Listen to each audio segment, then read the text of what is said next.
Michael O'Fallon is in with me. He is the head of Sovereign Alliance and Sovereign Nations. Sovereign Nations is a think tank, and Sovereign Alliance is kind of a large travel guide agency where they take large groups around. They, in full disclosure, are the ones that took me and my family around and gave me an unbelievable education over in Scotland and England. Michael, how are you? I'm great, Glenn. Thank you for having me. So I wanted to have you on today because we've been talking about the things that are happening with travel and people. This is the next step in the Great Reset, where we are choking off energy.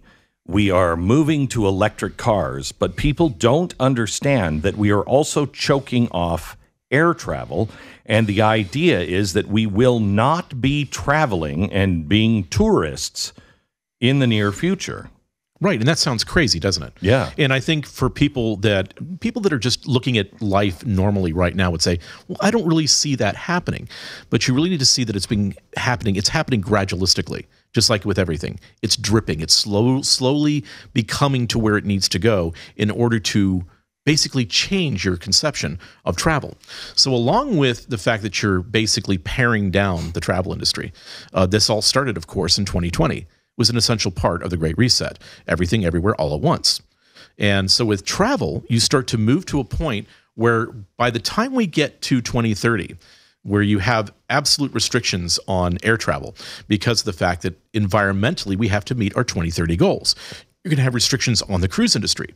And people say, well, I just don't see that happening. It's like you already experienced it in 2020 and 2021. What do you think that they did with the vaccinations? None of that was working anyway, but they still kept their vaccination policies in place to make sure that you have people that are in a favored status and those that are in a non-favored status. So we've already accepted that. We've already played by those sorts of rules, but now it's going to be fully implemented in terms of ESG metrics. So you would think that there's so much money involved in the tourist industry and in the cruise lines and everything else that they would never do that. Well, they were basically being forced to.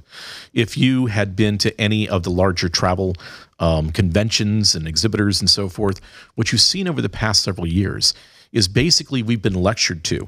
I was at IMEX in 2019 in Las Vegas, massive travel and tour convention. And the thing that was pressed upon everybody there is that you must be in step with the 17 Sustainability Development Goals of the United Nations. And actually they had two folks from the United Nations there to tell us all of this. And so we went through all 17, different sustainable development goals. We were explained how this is something, if you want to participate in the travel industry, you must get in line with. So on the provider side, as well as the agent side, if you want to continue to sell travel, if you want to continue to be involved in travel and tours or conventions and events, you must be in line with these new ESG metrics that are coming in. So what does that change? How does that change the travel industry? Well, I mean, what happens is that the travel industry, basically, just like every other industry, how you've seen the automotive industry right now, it's not by mistake that every single car manufacturer is going electric. And mainly it's because of the fact that you have massive investment by folks like BlackRock, Vanguard, State Street, et cetera, who've come in, and they've come into almost every single sector of travel and said, here's the change that we're going to have. Same thing them coming into the petroleum industry. And they're coming in and saying, here's the change that we must have. We must make it here by 2030. Then you have your 2040 goals and your 2050 goals. And the I can't remember what it was, but 2050 for sure. The charts show 0 plane travel. 0. Yeah, it varies on the different charts that you would see. The one I think you're referring to is the FIRES document from Cambridge, right? Cambridge, UK. And they're very aggressive in terms of how they want to do this. Others are a little bit fungible on that because the fact is that there still needs to be travel, but not for all of us, only for a very elite few. Right, and they're working on closing all other airports in England, right, except for Heathrow and Glasgow? Right, the FIRES UK document would basically state that Heathrow and Glasgow would be the only two airports that are made open, and that any kind of inter-country, inter-nation travel would be done by train. But then those trains as well have to meet net zero targets. They have to be all electric. Correct. So, we have to all start moving towards this point, or else you don't have the opportunity to travel. Did you see I think it was in Vanity Fair, the magazine where even the people who make the cartoons that you don't understand, they don't understand. But it was all about how, you're kind of, you're gauche now if you think you should travel. Having people say, oh, I was just in Paris, is a sign of ignorance, something I've never seen before. They're already starting to lay the ground that travel is something that you don't want to do. Well, exactly. I mean, it's the fashionable thing right now to say, oh, I hate travel, and which means then you can look down on anybody that decides that, hey, I'd like to do a vacation in the UK and learn about some history and see some things and enrich myself and my family and so forth with history. And they're saying that you can do that through VR. Right. Which I drove yesterday from Las Vegas to St. George. There's no way you could do that through virtual reality or through the metaverse. Correct. That was an amazing car ride up the 15. There is a difference between, I wouldn't mind being able to put VR on and go inside one of the pyramids, but it's not the same as going and standing at the pyramids. There is a spirit to places that you won't capture. There's places where you stand and, we were at the London School of Economics and standing there, I know what happened there and what is happening there. And standing there and just turning around and looking at the buildings and feeling it is different. You're in the place where the idea of critical consciousness started to be infused into education. But then you're seeing all the things as well that are demonstrating what their goals are. And the thing is this, I believe that people, because we're being transitioned from a real analog physical world into a digital, hyper-real, completely digital, world where there is nothing that you can really put your hands on. There is nothing that is demonstrably true. So it's all what somebody wants to make true. So if you're in virtual reality, how much of that is real? How much of it is manipulated by After Effects or whatever the case may be? So I think people have a passion to experience the real and not something that is fake. You were talking about an ABBA concert and so forth, which was amazing. Amazing. It's the ABBA concert in London that everything is 3D. Yeah. They're avatars, and you cannot tell the difference. You just can't. I'm looking at David Osmond, who fills in for his uncle once in a while for Donnie Marie in Vegas. They could go on forever, and you would never know. It's absolute madness. I mean, it's the future. It's magic. It is. And sometimes you can't really tell the difference between magic and technology. Right. Because it's actually the same thing. So it's amazing. You're going, yes, it's incredible. But there's something I really don't like about this. And tell people about the 15-minute cities. What are those exactly?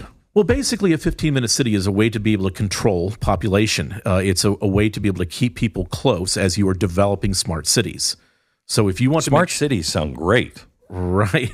Well, a smart city is a way, if you take a look at what's happening in China right now, just like when, let's say that you boarded an airplane, and now as opposed to handing your ticket and your ID to somebody to see whether you can then go on to the terminal, now you're putting it down on something that's digital, and it reads it and says, okay, now you're open. Well, that's actually happening in China right now with people that are living in cities.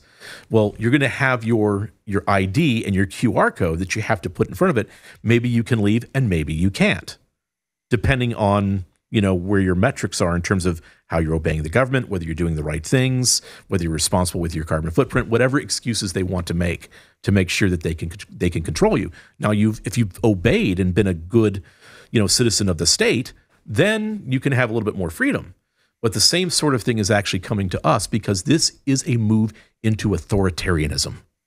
This is an autocratic move that's happening right now, and it's purposeful and it's strategic.